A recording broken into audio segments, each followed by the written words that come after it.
오늘 우리에게 주시는 하나님의 말씀은 베드로후서 1장 8절에서 11절까지 말씀입니다. 이 계시의 말씀을 통해서 하나님의 음성 들으시기를 바랍니다. 이런 것이 너희에게 있어 흡족한즉 너희로 우리 주 예수 그리스도를 알기에 게으르지 않고 열매 없는 자가 되지 않게 하려니와 이런 것이 없는 자는 맹인이라 멀리 보지 못하고 그의 옛 죄가 깨끗하게 된 것을 잊었느니라. 그러므로 형제들아 더욱 힘써 너희 부르심과 택하심을 굳게 하라. 너희가 이것을 행한즉 언제든지 실족하지 아니하리라.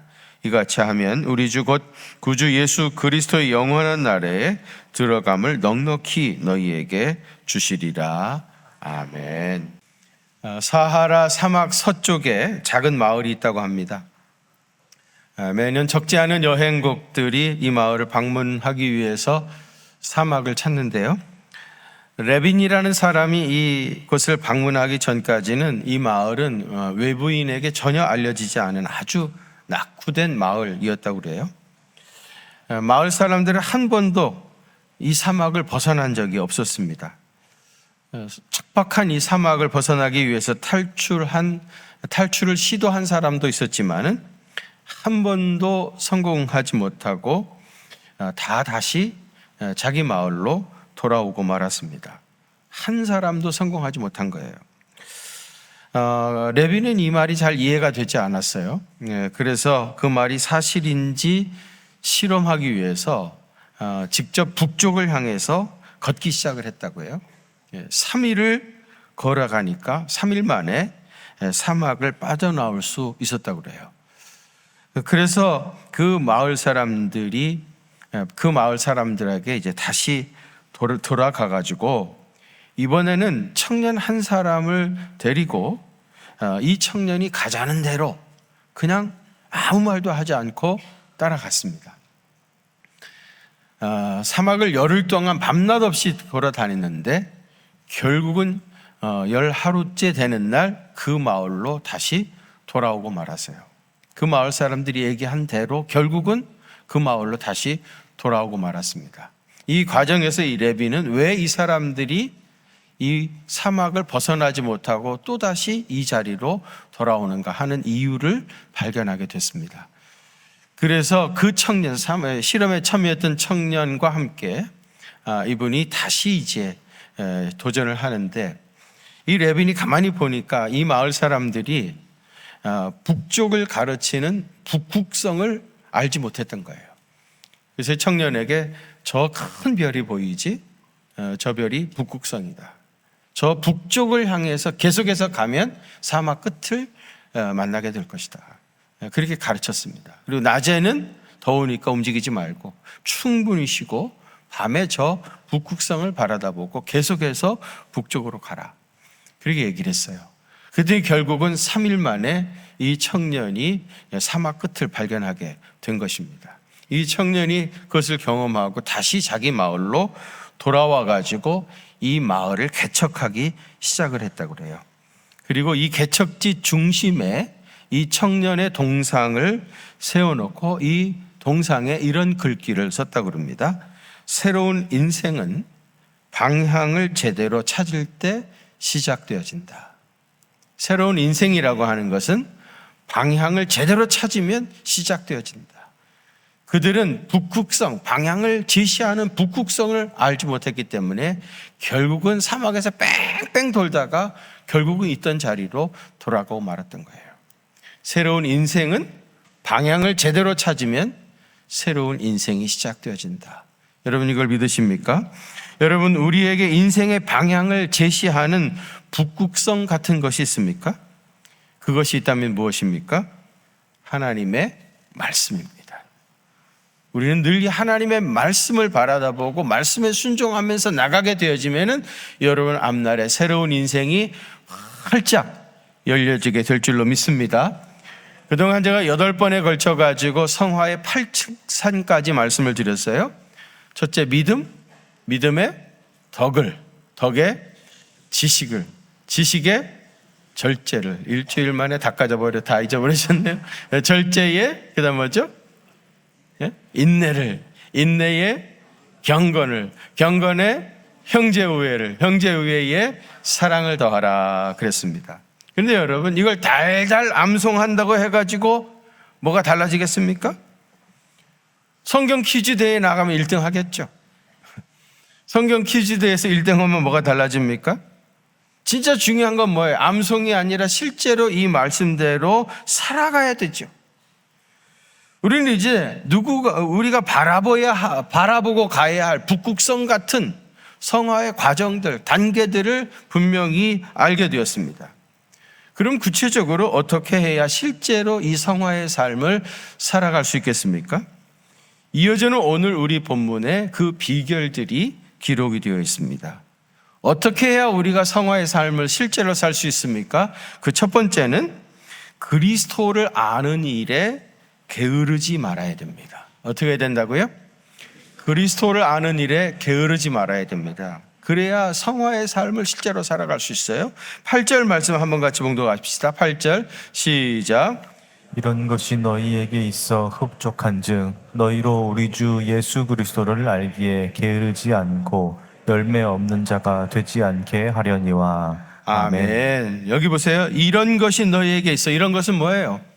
성화의 8가지 과정들이죠. 이런 것이 너희에게 있어 흡족한즉 충분히 이제 알게 된 겁니다.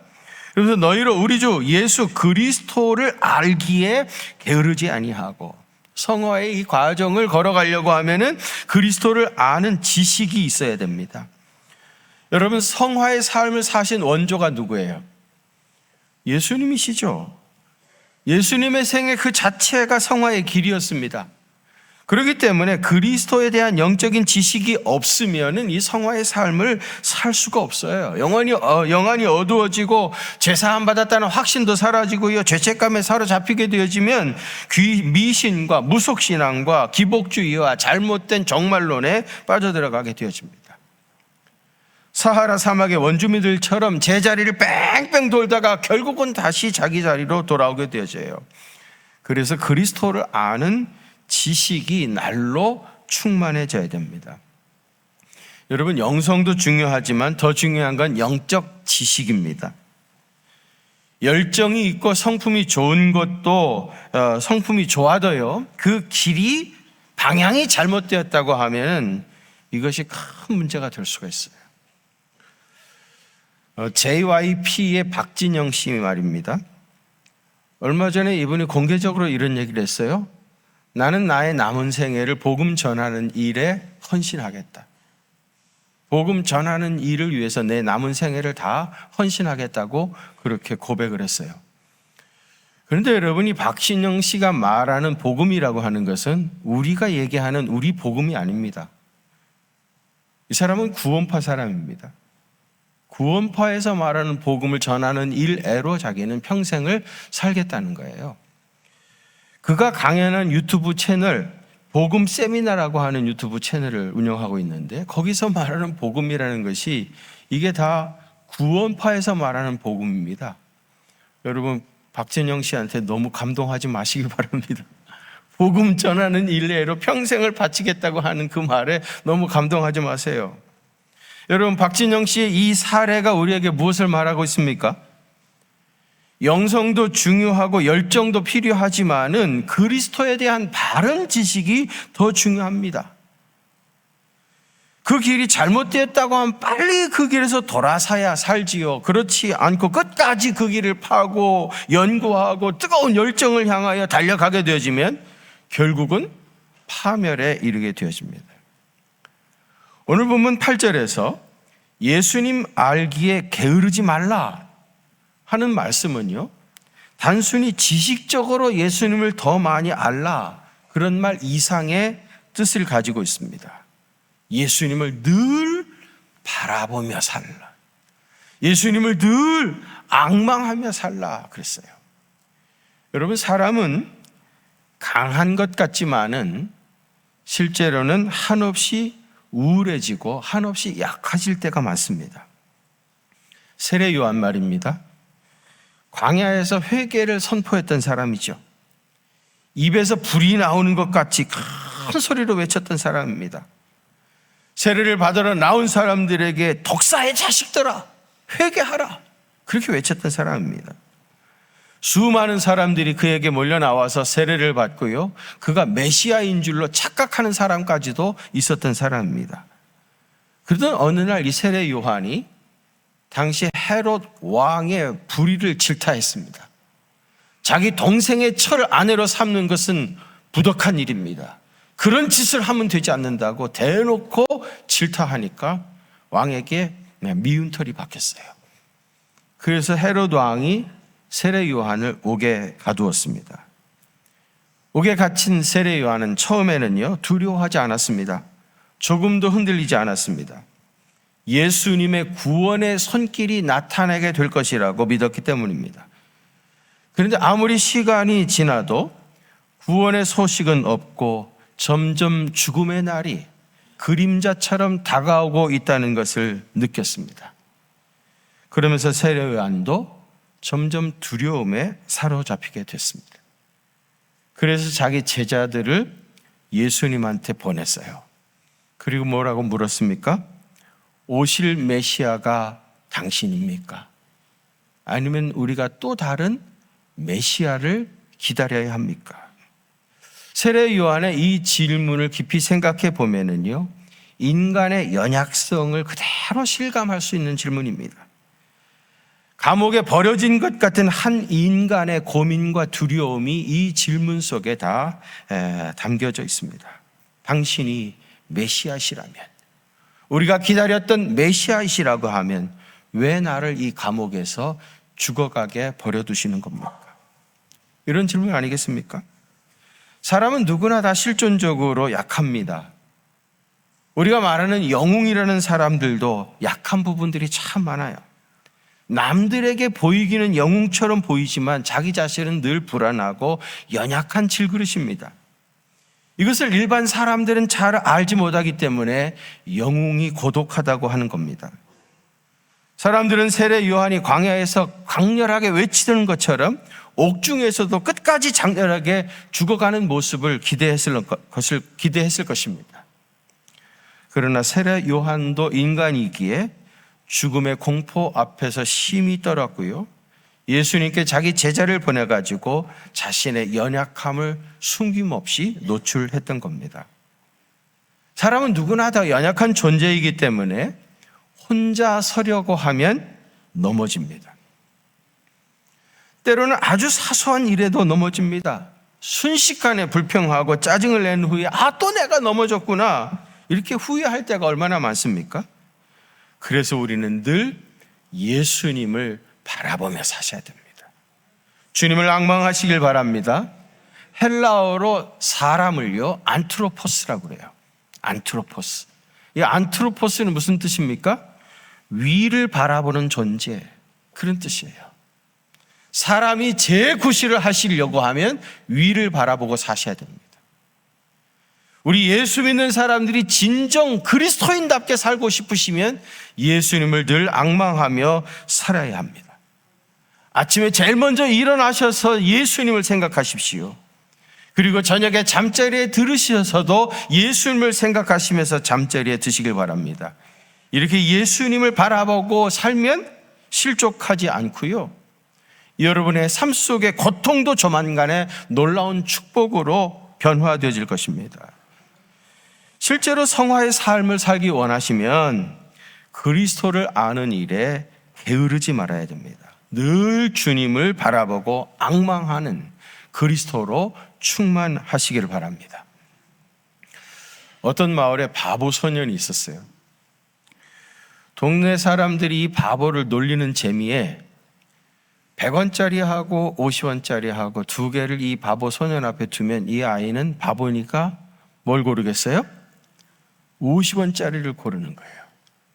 그러면 동네 아이들이 재밌다고 저거 바보 보라고 말이요. 100원짜리하고 50원짜리가 뭐가 더 좋은지들도 모르고 50원짜리를 고른다고 쭉 하면서 놀려대는 거예요. 그러면 이 아이는 그 50원짜리를 골라가지고요, 이걸 가지고 가서 아이스크림을 사 먹었어요. 그때는 아이스크림이 50원이었나 봅니다.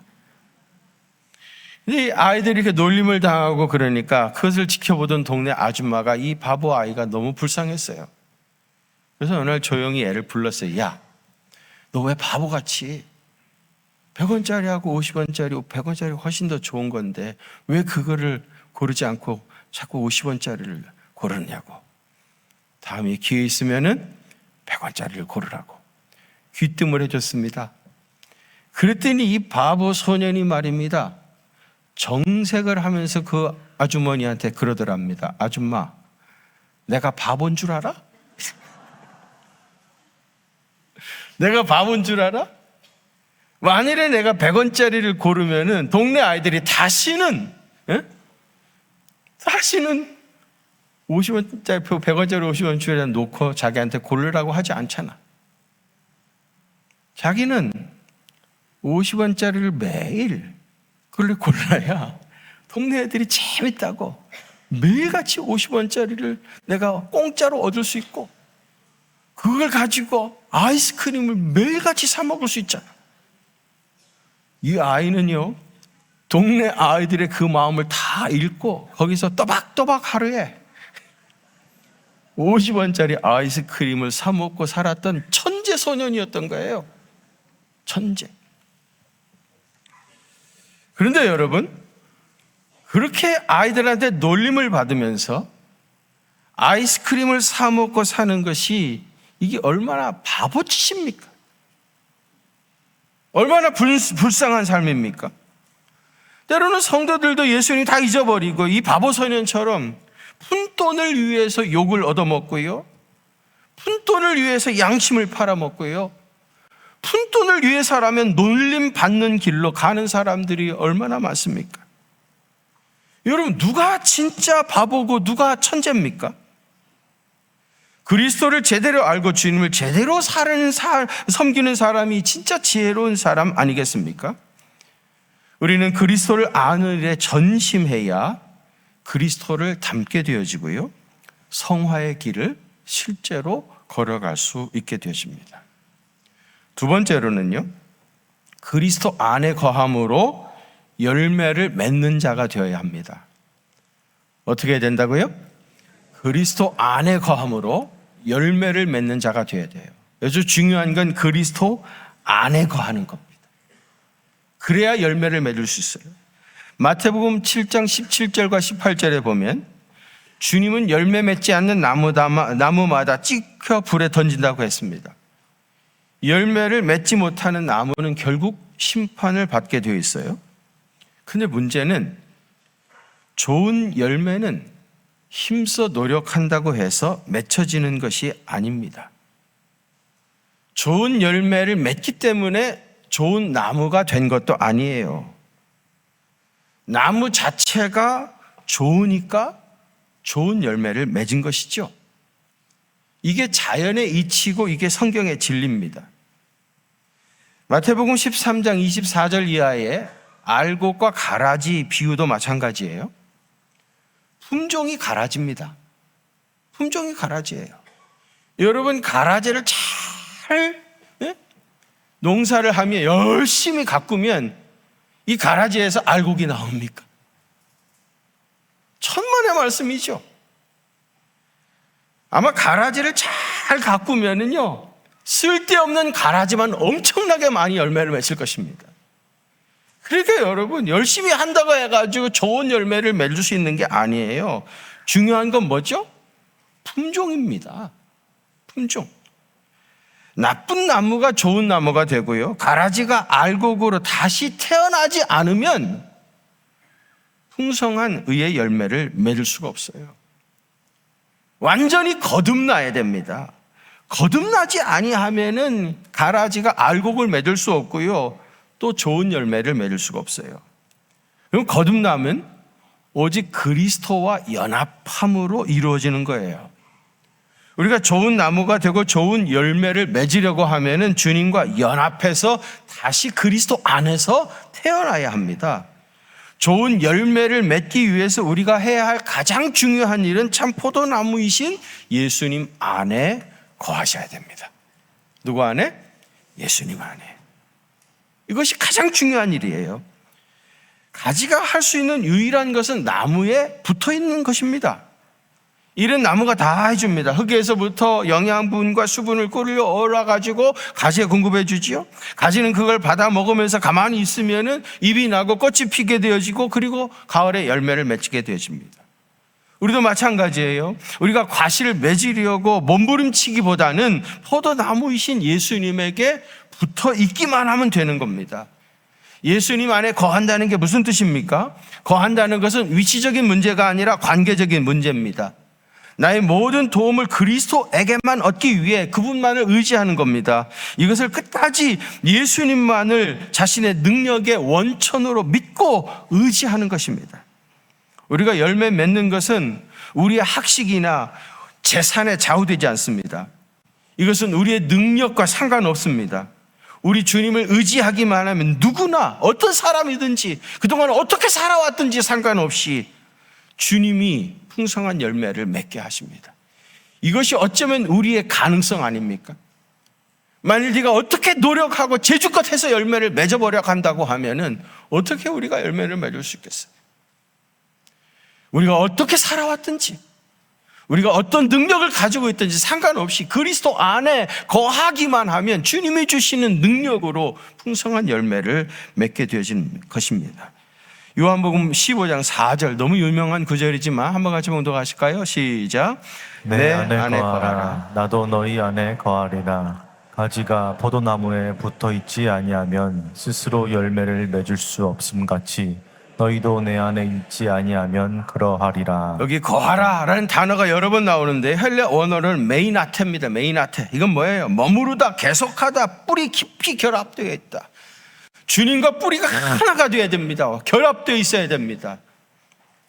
우리가 겉으로 볼 때 가지가 나무에 붙어 있어서 아무것도 하지 않는 것처럼 보이지만은요, 실제로는 가지와 원줄기 사이에 끊임없는 상호작용을 하고 있습니다. 원줄기는 뿌리부터 빨아올린 자양분을 가지에 공급해 주죠. 또 가지는 잎사귀에서 광합성 작용이라는 걸 합니다. 그래서 영양분을 만들어 가지고 원줄기와 뿌리에 공급합니다. 가지와 원줄기가 이렇게 끊임없는 상호 작용을 통해서 긴밀하게 되어지면 나무가 점점 커지죠. 그리고 가을이 되어지면 가지에 탐스러운 열매들이 맺혀지게 되어지는 겁니다. 이것은 우리와 예수님 관계에도 똑같이 적용이 됩니다. 가지가 포도나무의 원줄기에 계속해서 붙어 있어야 하는 것처럼 우리도 포도나무 되시는 주님께 계속해서 붙어 있어야 합니다. 이것이 믿음입니다. 주님 안에 거하는 것. 믿음이라고 하는 접착제를 통해서 주님과 연결되어 있어야만 우리는 열매를 맺을 수가 있습니다. 우리가 믿음으로 예수님을 나의 주님으로 영접할 때 비로소 우리는 주님 안에 거할 수 있고요, 주님이 내 안에도 거하게 되어집니다. 그리고 이미 예수님을 믿음으로 영접했다 할지라도 계속해서 지속적으로 주님께 붙어 있어야 합니다. 왜냐하면 주님께 붙어 있는 동안에만 우리는 살아있는 가지이고요, 살아있는 가지만 열매를 맺을 수가 있는 거예요. 내가 그동안 15년 동안 주님에게 붙어 있었다. 아무리 15년이 아니라 20년이라 할지라도요, 나무에서 잘라지는 순간 더 이상 가능성은 아무것도 남지 않습니다. 가지는 붙어 있는 동안에만 의미를 지니는 거예요. 살아있는 가지고 열매를 맺어요. 우리 기독교는 예수님에게 붙어 있는 종교입니다. 12의 혈루증 앓던 여인의 손이 예수님의 옷자락에 붙어 있을 때 능력이 즉시 나타나던 겁니다. 바디메오가 예수님을 바라다 보면서 나사렛 예수여 나를 불쌍히 여기소서 하면서 그의 영이 주님께 붙어 있을 때 놀라운 회복의 역사가 나타나는 거예요. 주님께 붙어 있으면 역사가 나타나지만 주님께 떨어지고 멀어지면 문제가 생겨요. 마가복음 14장 54절에 보면 베드로가 예수를 멀찍이 따라 늘 주님과 함께 있었던 베드로가요, 어느 순간 이미 예수님을 멀찍이 주님과의 거리가 멀어지기 시작했습니다. 결국 베드로는 예수님을 부인하는 자리에 빠져들고 말았던 겁니다. 주님과 떨어지면 주님과 상호 교통이 이루어지지 않고요. 결국은 죄악의 늪에 빠지게 되어 있어요. 어느 인터넷 사이트의 말입니다. 내가 신세대인가 아니면 쉰세대인가? 내가 신세대인가 쉰세대에 속하는가를 확인하기 위해서 질문 7가지가 나오더라고요. 제가 7가지 질문을 이렇게 해볼 텐데 여러분 그 중에서 5개 이상을 맞히면 나는 신세대입니다. 신세대. 나이와 상관없이 신세대. 그런데 5개 미만으로 맞히시면 미안하죠. 여러분은 쉰세대입니다. 인정하고 싶지 않겠지만 쉰세대예요. 한번 체크해 보세요. 나는 몇 개나 맞히고 신세대 반열에 설 것이냐 쉰세대 반열에 설 것이냐. 자, 1번입니다. 우리나라 전투기 F-15보다 성능은 약간 떨어지지만은 파리까지 쏘아서 떨어뜨릴 수 있는 정확성을 자랑하는 우리나라 무기는 무엇입니까? 네? 너무 어렵나요? F킬라입니다. 파리까지도 정확하게 쏘서 떨어뜨렸어. 어쨌든 분위기가 좀 심상치 않게 돌아갑니다. 2번째. 울산의 어느 여고에서 피구를 하다가 여학생 하나가 죽었습니다. 왜 죽었겠습니까? 금을 밟아서 죽었습니다. 셋째로, 고양이 가면을 쓰고 놀 때는 야옹이라고 하고요. 개 가면을 쓰고 놀 때는 멍멍이라고 합니다. 그럼 오징어 가면을 쓰고 놀 때는 뭐라고 해야 될까요? 함사세요. 이거 다 쉰세대 반열에 서신 분들 같아. 벌써 3개 나갔습니다. 4번째. 하얀 눈 있죠? 눈과 구름을 자르는 칼. 이걸 세제로 하면 뭐예요? 눈과 구름을 자르는 칼. 설운도. 재미도 없는데 재미있어 해주셔서 감사합니다. 5째로 이건 아실 거예요. 엿장수하고 의사가 제일 좋아하는 사람. 병든 사람. 6번째, 물고기 반대말. 물고기의 반대말. 불고기. 어제 우리 장로님들하고 야외에 갔다 오면서 차에서 이런 거 하고 놀았어요. 7번째, 마지막입니다. 마지막. 우리나라에서 가장 오래된 공중변소. 이거 맞히시는 분 계시면 제가 상품 드릴게요. 우리나라에 제일 오래된 공중변소. 전봇대입니다. 전봇대. 몇 개 남아주셨어요? 나는 신세대입니까? 아니면 쉰세대입니까? 이런 얘기하면서 웃는 사람은 다 쉰세대입니다. 무조건. 요즘 세대 간의 말이 통하지 않는다고 서로 답답해 죽겠답니다. 부부 간의 말입니다. 다문화 가정도 아니에요. 같은 한국말 쓰고 살면서도 말이 안 통하는데 도대체. 여당과 야당 말입니다. 다 애국하는 사람들입니다. 나라를 위해서 산다는 사람들인데 서로 말이 통하지 않는다고 맨날 그래요. 교회 안에서조차 말입니다. 교인들끼리 다 예수님 믿고 예수님 영접하고 주님 잘 섬기겠다고 모인 사람들인데 우리끼리 모였는데도 말이 안 통한답니다. 이거. 여기저기서 참 답답해 죽겠네. 도대체 말이 통해야 살아먹지. 그러면서 한탄하는 사람들이 많아요. 그런데 여러분, 세상 그 어떤 불통보다 가장 문제가 되는 것이 하나님과의 불통이라는 거 아십니까? 우리 가족과 이웃과 직장 동료와 학교 친구, 교우 간에 통하는 것도 중요합니다만은 하나님과 통하는 것이 가장 중요한 걸로 믿으시길 바랍니다. 왜냐하면 모든 관계의 가장 중요한 기본은 하나님과의 관계이기 때문이에요. 저 사람은 아담 말입니다. 범죄함으로 말미암아 하나님과의 관계가 깨졌어요. 하나님과의 관계가 깨지고 보니까 나머지 모든 게 다 깨져버린 겁니다. 그래서 에덴 동산에서 쫓겨났고요. 땀 흘려 일해야만 소산을 먹을 수 있게 되었고요. 여인의 후손들은 해산의 진통을 겪게 되어졌고요. 그러다가 결국은 죽어서 흙으로 돌아가게 되어진 거예요. 하나님과의 관계가 깨지니까 모든 게 다 깨져버린 거예요. 반대로 하나님과의 영적 관계가 회복되어지면은요, 다른 관계도 다 회복이 되어집니다. 하나님과의 관계가 좋아야 나머지 가족 관계, 친구 관계, 동료 관계, 인간 관계, 물질 관계, 이 모든 것들이 다 좋아지고 복을 받는 생애를 살 수가 있습니다. 그래서 욥기 22장 21절에 보면 하나님과 뭐하고? 화목하고 평안하라. 그러면 복이 내게 임하리라. 하나님과 화목하고 하나님과의 관계가 온전히 회복되어지면 평안해지고요. 여러분의 가정에 복이 넘치게 되어집니다. 여러분은 축복된 생애를 살기를 원하십니까? 무엇보다도 하나님과의 관계를 위해서 힘쓰시기를 바랍니다. 신통이라고 그러죠.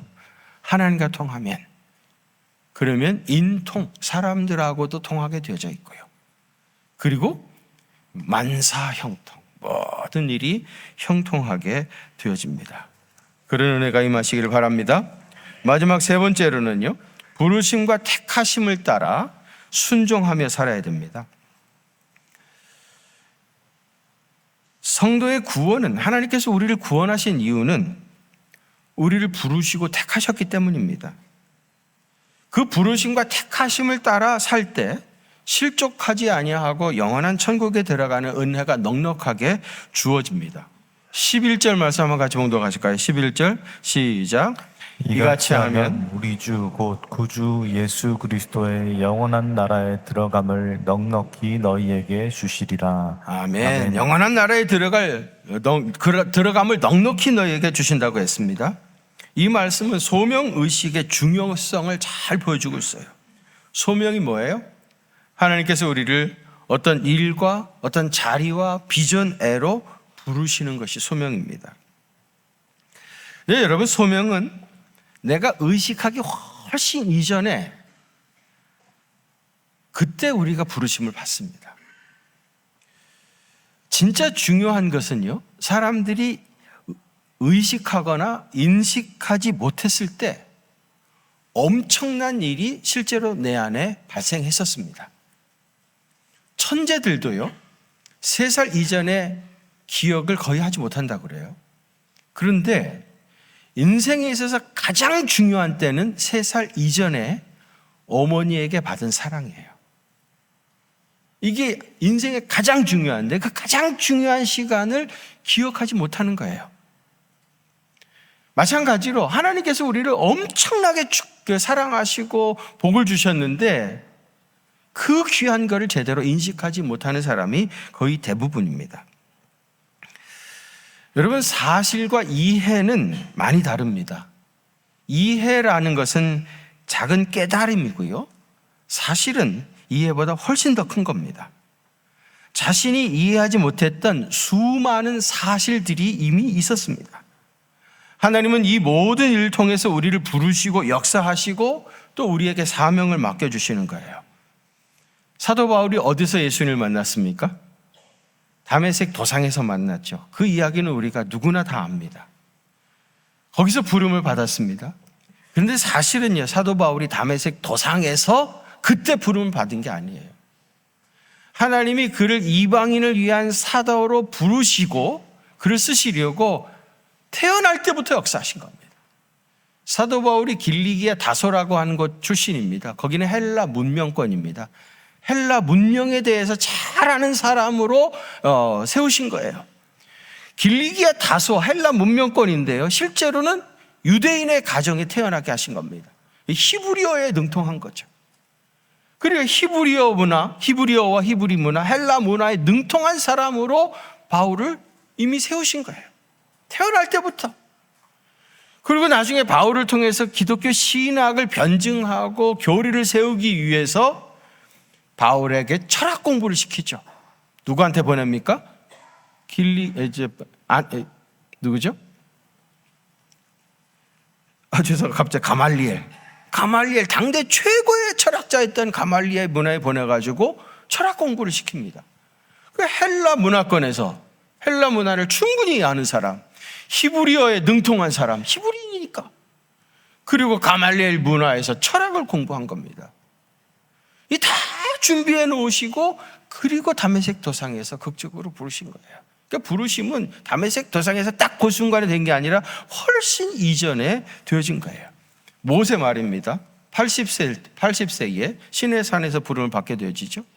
그럼 그가 살아왔던 나머지 80생엔 쓸데없는 일이었냐?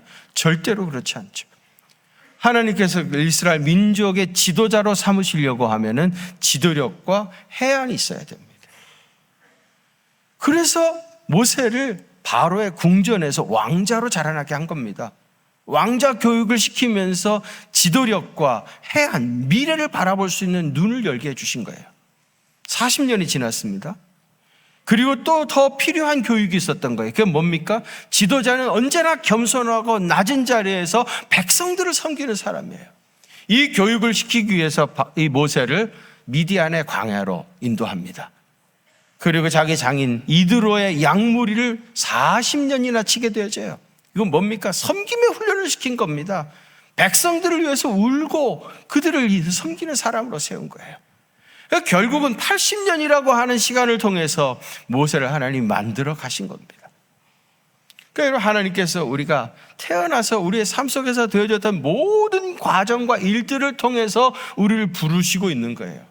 우리가 부르심 그러면은 자다가 꿈에서 아무개 야 일어나라, 언제까지 그러고 있겠느냐, 너는 어디로 가라, 이런 생각만 자꾸 하는데, 여러분 그런 이상한 소리 듣는데 자꾸 마음을 뺏기지 마세요. 혹시 그런 소리 들려도 무시하십시오. 그런 식으로 역사하는 하나님이 사실은 아닙니다. 우리가 살아온 모든 과정을 통해서 우리를 부르시고 인도하시고 우리에게 사명을 맡겨주시요. 그리고 자기 사명을 분명히 알아야 흔들리지 아니하고 그 길을 걸어가게 되어집니다. 구체적으로 어떻게 해야 실제로 우리가 성화의 삶을 살 수 있다고 했습니까? 첫째로는 그리스도를 아는 일에 게을르지 않아야 됩니다. 두 번째는 그리스도 안에 거함으로 열매를 맺는 자가 되어야 합니다. 세 번째는 부르심과 택하심을 따라 순종하며 사셔야 됩니다. 그렇게 사셔서 성령의 성화의 아름다운 열매들을 맺어가는 귀한 생애 되시기를 주님의 이름으로 축원합니다. 거룩하신 아버지 하나님, 오늘도 귀한 말씀 주셔서 감사합니다.